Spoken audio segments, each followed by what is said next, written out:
Okay, Red Dragon, Green Crescent, playing the Red Dragon Rising scenario here, part of that scenario, I should say.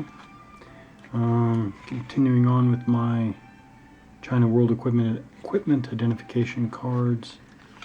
Got the Jack of Diamonds, attack helicopter, nomenclature Z19, main weapon, various guns, rockets, and missiles, various main weapon range. So, looks like a Chinese Apache, or H-64.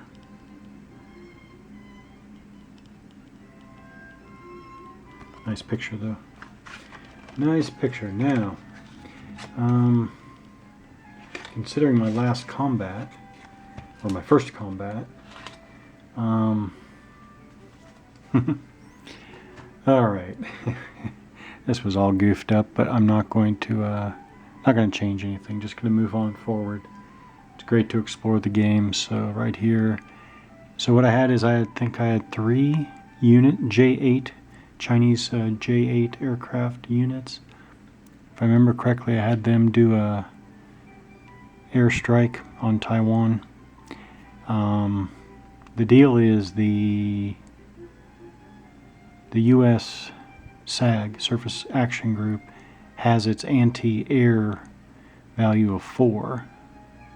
So the J8s, and the J8s only have a ground attack value of 1 against the U.S. brigade there, infantry brigade, and they only have a 2 right there against surface ships. Now I'm not sure. I'm trying to look into this. Okay, so the SAG, I want the SAG basically in port. So does that mean that it is here to indicate that it is in port? Is there even an in-port concept? I'm assuming that when it's in the land area, or okay, this is what I'm assuming.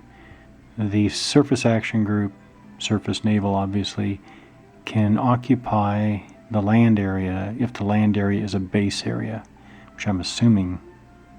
I mean, that's the only base I see. But does this symbol mean that Taiwan is a base for both air and naval?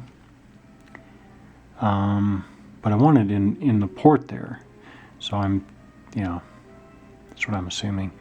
So is there no difference? The J8 still attacks the SAG basically in port, and there's no difference? Or is there a die roll modifier? I don't know. But they rolled, I mean, they easily have the SAG has an anti-air of 4, so they easily got a hit on one of the J8s. So I guess the J8 unit is eliminated. I'm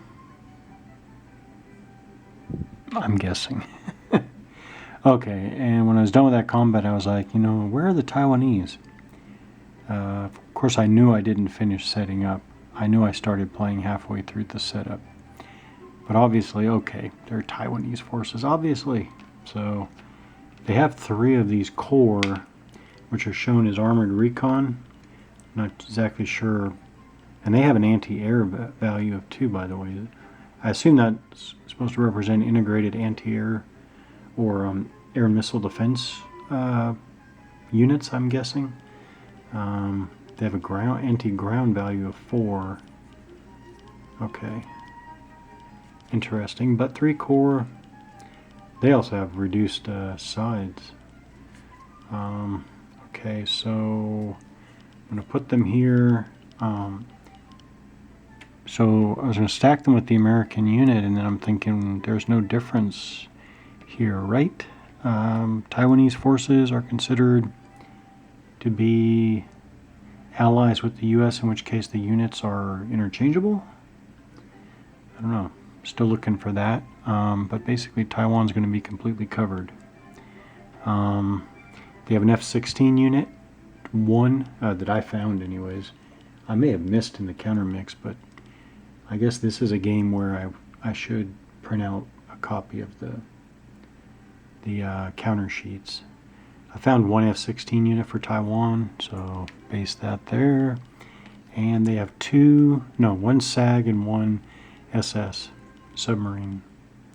So it does say that the Taiwanese land units obviously never leave the island. That's kind of obvious. Naval units can operate in the Taiwan Strait or East China Sea only. Oh, I should say air and naval units can only operate in the Taiwan Strait or East China Sea. So I'll put the SS in the Taiwan Strait, and I'm going to put the SAG in port.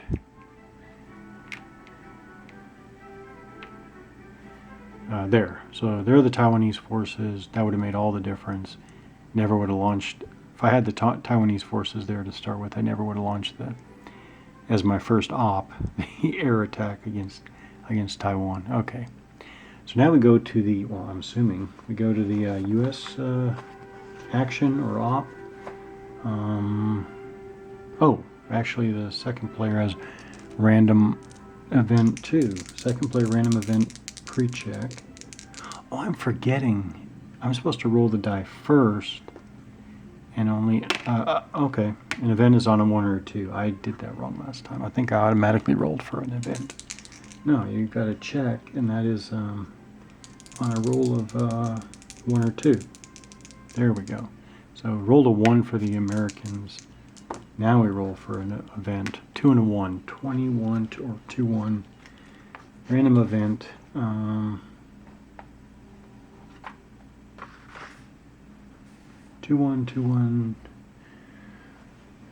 Vietnam enters the war on the U.S. side. Vietnam is henceforth available for use as a U.S. allied base area for naval vessels and aircraft, but not ground units. Place all Vietnamese units in Vietnam. Okay. So obviously here's Vietnam. Actually, I might add. Actually, I think I am going to go ahead and add those forces. So does this symbol, this one base symbol, mean that all of Vietnam is a base for air and naval units? I guess. I guess I also need to mark Vietnam as now U.S. friendly, U.S. ally.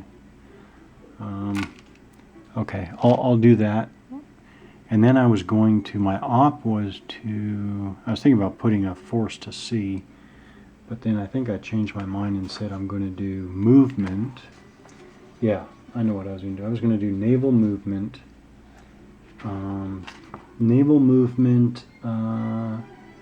At sea may attack ground units. So op number 13. I want to make a record of that.